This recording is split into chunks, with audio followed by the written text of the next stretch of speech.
ఇప్పుడు 2కి 3కి మిడ్ నైట్ నేను స్కూటీ వేసుకుని వచ్చి నేను పికప్ చేసుకునేదాన్ని. అప్పుడు లేని టెన్షన్ ఇప్పుడు ఎందుకు నీకు భయం కలిగింది అని చెప్పాను అన్నాను. అయితే నా కోసం వచ్చావు, ఈయన కోసం ఎందుకు వస్తావు? ఏదైనా అయితే ఏదైనా నువ్వు చచ్చిపోయావు అనుకో, నాకేం తెలుసు, నేను రమ్మన్నాను వచ్చింది, తను నేను బలవంతం ఏం చేయలేదు అని తన ఇష్టపూర్వకంగా వచ్చి చచ్చింది అంటే ఎవరు బాధ్యులు అని చెప్పాను అన్నాను. ఓకే, ఒక రకంగా నాకు నిదానంగా చెప్తే, మాటల్లో చెప్తే వింటాను కదా, కొట్టాల్సిన పని ఏంటి? మాట్లాడితే చెయ్యెత్తుతాడు. నేను విష్ణునే ఫోకస్ చేయాలని కాదు, జరిగింది నిజం చెప్తున్నాను. అంటే కాళ్ళతో మిమ్మల్ని తన్నేవాడా? పీరియడ్ టైంలో ఉన్నప్పుడు పొట్టలో కాళ్ళతో గుద్ది కొట్టాడు. అసలు విష్ణుకి మీ ఫ్యామిలీకి ఎలాంటి బ్లడ్ రిలేషన్ లేదు కదా? లేదు. మీకు అసలు బంధువు కూడా కాదు? సేమ్ క్యాస్ట్ కాదు, బంధువు కాదు, ఎలాంటి రిలేషన్ లేదు. మరి మీ మీద ఏంటి రైట్? నాకు అది ఒక పెళ్ళిడికి వచ్చిన ఒక ఆడపిల్లని, ఒక బీటెక్ చదువుతున్న ఒక ఆడపిల్లని ఇంత దుర్మార్గంగా, ఇంత కిరాతకంగా, ఇప్పుడు అదే కదా అసలు వాళ్ళకి హక్కులు ఏంటి?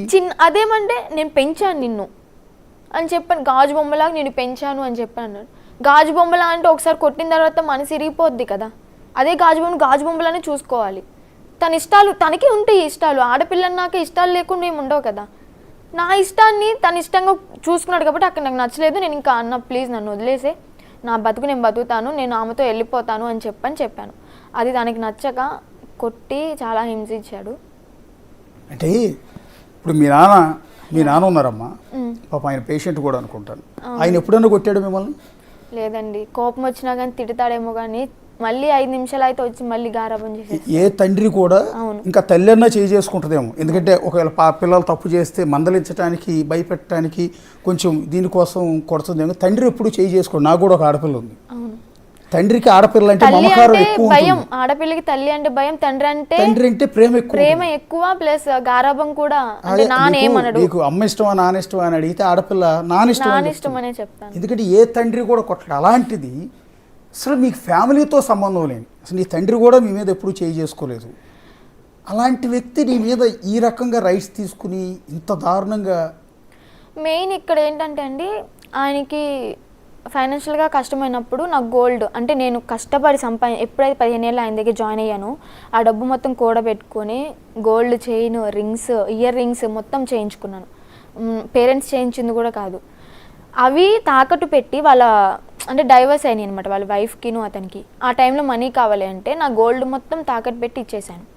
తను కూడా మాకు హెల్ప్ చేశాడు, నాకు బట్టలు కొనియడం కానీ, చదువుకి ఫీజు కట్టడం కానీ అన్నీ బాగానే చేశాడు. కానీ మధ్యలో ఎక్కడ ఆయనకి చెడిపోయింది అంటే, లేడీ అగోరి ఎప్పుడైతే మా ఇంటికి వచ్చిందో అప్పుడు నాతో ఒక మాట అన్నాడు, తన దగ్గర డబ్బులు తీసుకొని మన అప్పులను తీరిపోయిన తర్వాత వదిలేద్దాము అని చెప్పని. అది నాకు కరెక్ట్ అనిపించలేదు. ఎందుకంటే తను నా దగ్గర జెన్యూన్గా ఉంది, ఈ మా ఇంట్లో ఉన్నన్నాళ్ళు జెన్యూన్గా ఉంది. తను ప్రతిదీ అగోరి దగ్గర ఉన్న డబ్బులన్నీ కాజేసి పంపించేద్దాం, తర్వాత వదిలేద్దాము, మాట్లాడొద్దు మనము అని చెప్పి, టచ్లో ఉండొద్దు అని చెప్పాడు. అప్పటికే నాకు ఆమె అంటే ఒక అభిప్రాయం వచ్చేసింది. ఎందుకంటే జెన్యూన్గా ఉంది, చాలా అంటే చాలా ట్రాన్స్పరెంట్గా ఉంది నా దగ్గర. సో అందుకు నాకు ఓకే అన్నాను అతని ముందు, కానీ తర్వాత నాకు చేయాలనిపించలే. డైరెక్ట్ అఘోరమ్మకే చెప్పాను నేను. ఇప్పుడు మొన్న మీ అమ్మ నాన్న ఇద్దరితో కూడా నేను లైవ్ చేశానమ్మా. ఇదే స్టూడియో నుంచి మిమ్మల్ని మంగళగిరిలో మీ ఇంట్లో కూర్చోబెట్టి, మొదట వాళ్ళు అన్న మాట ఏంటంటే, విష్ణుని పంపించింది మేమే, మా అమ్మాయిని అవసరమైతే 2 దెబ్బలు వేసైనా సరే తీసుకురమ్మని చెప్పింది మేమే అని స్టార్టింగ్ మీ అమ్మ నాన్న అన్నారు. తర్వాత నేను అడిగాను, అమ్మా అసలు ఆడపిల్ల చక్కగా ఉంది, బంగారు బొమ్మలా ఉంది మీ అమ్మాయి, అలాంటి అమ్మాయి, చదువుకునే అమ్మాయి ఒక అఘోరితో పాటు వెళ్ళిపోయింది అంటే మీ ఇంట్లో ఏదో కొంత సఫర్ అవుతోంది, ఎవరి వల్ల ఒత్తిడి ఉంది, పెళ్లి చేసుకుని చక్కగా హ్యాపీగా ఉండాల్సిన అమ్మాయి అఘోరితో పాటు వెళ్ళిపోవాలని డెసిషన్ తీసుకుందంటే దాని మూలం ఏదో ఉండుంటుంది.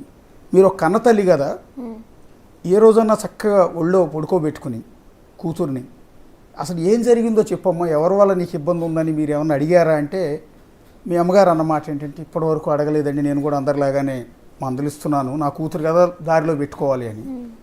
కానీ ఇప్పుడు మీరు అన్నాక నాకు అనిపిస్తోంది ఏదో జరిగి ఉంటుందని, నా బిడ్డ నేను అడిగి ఉండాల్సింది అని అందా ఆ రోజు. ఇంకోటి ఏంటంటే, నేను ఆ రోజు అడిగా, విష్ణు మీ అమ్మాయిని గుజరాత్ నుంచి తీసుకొస్తున్నప్పుడు ఒక వీడియో ప్లే చేశారు చీకట్లో. అక్కడ అమ్మాయి ఏడుస్తోంది నేను రాను అని. ఆ టైంలో విష్ణు అనే వ్యక్తి వాడిన భాష మిమ్మల్ని బెదిరించేలా, నీకు సంబంధించిన వీడియోలు నా దగ్గర ఉన్నాయని, లేకపోతే వాడిన పదజాలం వింటే కేర్ టేకర్ గానో అన్నగానో బంధువుగానో అనే మాటలు కాదండి అవి, ఏదో సంథింగ్ తేడా ఉందని అన్నప్పుడు మీ అమ్మ రియలైజ్ అయ్యారు. ఇప్పుడు చాలామంది మీడియాలో చూసిన వాళ్ళు కూడా అదే అనుకుంటున్నారు. నాకు విష్ణు అన్నయ్యకి బ్రదర్ అండ్ సిస్టర్ రిలేషన్ తప్ప వాళ్ళు అనుకున్న విధంగా ఏమీ లేదు. మరి ఎందుకు ఇంత నా మీద పెత్తనం చేస్తున్నావు నాకే అర్థం కావట్లేదు. ఇప్పుడు ఆ రోజు అంటే మేము చూసింది ఒక చిన్న క్లిప్పు, అది ఏదో పొరపాటున వచ్చింది కాబట్టి ఆ వాయిస్ తిన్నామమ్మా. మిమ్మల్ని అన్నమాట నేను కూడా అంటే ఆ మాట ఎందుకు అన్నారు అంటే, ఈ లేడీ అగోరి నన్ను బేరం పెట్టింది అని చెప్పని వాళ్ళు అంటున్నారు. మీ దగ్గర ప్రూఫ్స్ ఉంటే నాకు ఇవి చూపించండి అన్నాను.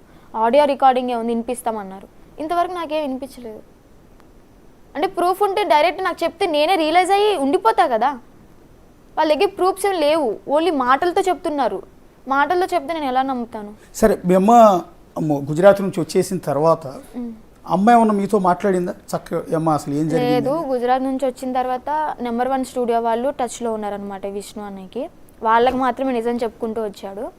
నెంబర్ 1 స్టూడియో వాళ్ళు ఒక రూమ్ తీసుకున్నారు, అక్కడ స్టే ఉండమన్నారు. తర్వాత వాళ్ళ స్టూడియోకి తీసుకెళ్ళి ఇంటర్వ్యూ చేశారు. అప్పటికే వాళ్ళు నాకు చెప్పారనమాట, ఇలాంటిది అలాంటిది అని చెప్పని. నేను ఇచ్చింది 2 మీడియాలకు వెళ్ళిన తర్వాత. నెంబర్ 1కి శశి టీవీ అని ఒకటి ఉంది కదా వాళ్ళకి. అది కూడా ఎందుకు ఇచ్చా అంటే ఈ